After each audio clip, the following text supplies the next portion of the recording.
Oklahoma is one of nearly 24 states joining forces to create demand for compressed natural gas vehicles and CNG fueling stations. ONR's Kathy Tatum found that move is designed to drive up the variety of vehicles built to use the clean burning fuel that Oklahoma has in abundance. When riders step onto an Oklahoma State campus bus, or when campus police flip on the lights and siren, their vehicles are fueled with compressed natural gas. We started the conversions about 2.5, 3 years ago. OSU Transportation Manager Chris Hoffman says it costs about $10,000 to $15,000 apiece to convert pickup trucks, sedans, or SUVs to run on compressed natural gas. Parking and Transit Director Steve Spradling says the cost of converting buses or buying buses ready-made to run on CNG is even higher. On those smaller buses, it's about $22,000. On the larger buses, it's about a $30,000 to $40,000 increase in price. Both say whether it's a car, truck, or bus, the upfront cost shouldn't scare people away. Over the life of the vehicle, you can expect to get that. You can get that back through the cost of the fuel. We're paying about $1.50, $1.80 a gallon for CNG, and $3.50 for traditional fuel. There are only a few areas in the state without easy access to compressed natural gas fueling stations. That's according to Oklahoma Department of Transportation Operations Director Casey Schell. There is development going on across the state.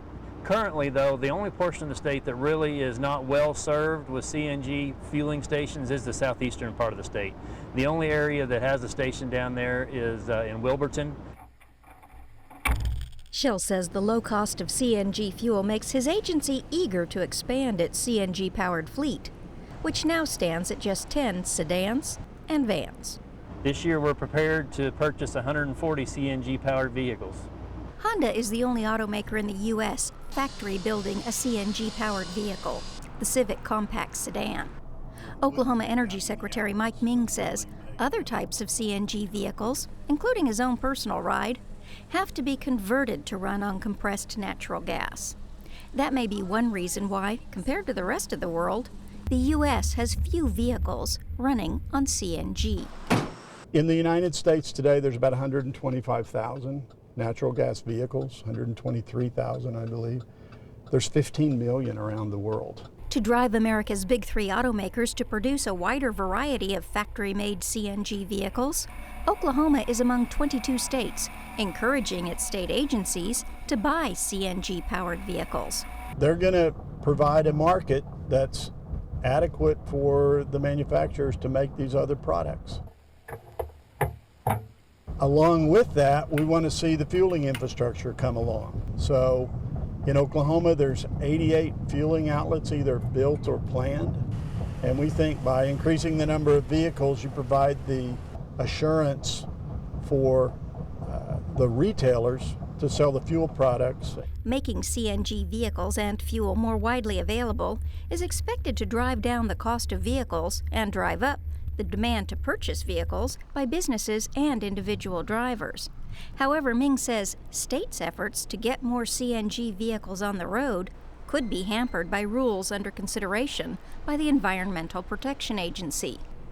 The EPA's 2012 through 2016 Corporate Average Fuel Economy Standards, also known as its CAFE rules, treat CNG and electric vehicles about the same. That's not the case with CAFE rules under consideration for 2017 through 2025. Electric vehicles have an advantage, and natural gas vehicles are disadvantaged. And we think today for the EPA and for the administration in the White House, it would be a gross misstep to pick a winner at this point. Ming believes the wiser move would be to continue giving equal treatment to both alternative fuels, especially now that efforts are underway to drive up the number of CNG vehicles on the road and the number made in America.